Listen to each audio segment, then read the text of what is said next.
భుజం దగ్గరికి వచ్చేసరికి ఇలా స్ట్రైట్గా ఒక 3 ఇంచుల వరకు కుట్టుకోండి. అటు అటు ఇంటున్నర ఇటు ఇంటున్నర కుట్టేసుకొని ఇంకో ఇది లో కట్ ఇలా సూది గుచ్చండి. ఇది ఇలా సూది గుచ్చి పాదం పైకి పెట్టి దీన్ని కొంచెం ఇలా వంపు తీయండి జాకెట్ని.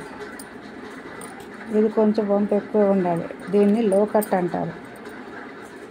ఈ లో కట్ వల్ల ఏంటంటే మనకి చంక దగ్గర ఉబ్బులాగా రాకుండా ఉంటుంది అన్నమాట. జాకెట్టు ఒంటికి అద్దుకున్నట్టు ఉంటుంది. దీన్ని లో కట్ అంటారు. ఇలా వంపు తీసుకొని అర్ధచంద్రాకారంలో కుట్టుకోవాలి. ఇది 1 ఇంచు లోతు ఉండాలి. ఇలా కుట్టుకోవాలి. ఇది ఇలా కుట్టుకొని తీసాక ఇప్పుడు ఈ ఎక్స్ట్రా క్లాత్ని మనం ఇలా కట్ చేసేసుకోవాలి. ఇలా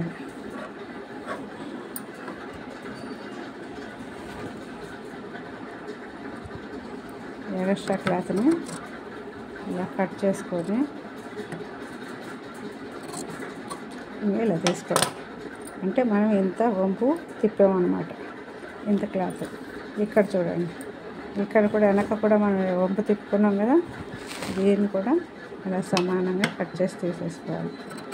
ఈ వంపుని ఇలా ఇప్పుడు స్ట్రైట్గా వచ్చేస్తుంది. ఇప్పుడు మనకి జాకెట్లో ఎక్కడ ఉబ్బులు రాకుండా ఒంటికి అద్దుకున్నట్టు బాగుంటుంది.